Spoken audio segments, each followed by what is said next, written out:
আপনাদেরকে দেখাবো লেমন গ্রাস কিভাবে সংগ্রহ করে। এটা কিন্তু একটা ফ্যাক্ট। এটা যেভাবে লাগায় আপনাদেরকে দেখানোর চেষ্টা করছি, যে মাটি কুবিয়েছি। সো লেমন গ্রাস ইয়াগুলা কিভাবে সংগ্রহ করে একটু দেখাই। এই যে দেখুন, মাহিম একটু সামনে আসো।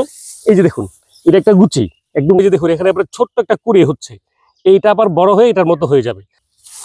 আমাকে অবশ্যই নিচ থেকে কিছুটা জ্বর সহ ভাঙতে হবে, দেখুন। আর এই যে ধরে আপনি যদি কোনোভাবে টান দেন, তাহলে পুরা মানে ঝুপটা সহ চলে আসবে, যেটা আপনার জন্য ভয়ঙ্কর ক্ষতি হবে।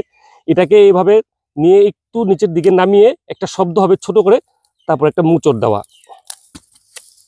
এই যে এটা যখন আপনি অন্য জায়গায় নিয়ে লাগাবেন, এখান থেকে আরেকটা গাছ হয়ে যাবে। এই যে এই হলো আমাদের লেমন গ্রাস। সো আমাদের ফসল অলরেডি আমরা মানে হাতে নিয়ে এটাকে দেখতে পাচ্ছি। সো এটাকে খুব দ্রুত আমরা এরোমাতে উৎপাদন করবো। প্লাস এরোমার সাথে সাথে লেমন গ্রাসের একটা চমৎকার চা হয়, যেটা ওয়ার্ল্ড ওয়াইড খুব বেশি ফেমাস। সো আমরা এরোমাটা করবো, প্লাস লেমন গ্রাস টিটা নিয়ে আসবো। এই যে দেখুন, ফ্রেশ বাতাস আসবে এখান থেকে। এই যে লেমন গাছ, এগুলো বীজ পারপাস লাগিয়েছিলাম, এই যে আরো বাড়াচ্ছি। মোটামুটি এখানে যা হবে, আমরা প্রতি 2 মাস অন্তর অন্তর 2 থেকে 3 মণ পাতা পাবো এরোমা উৎপাদনের জন্য।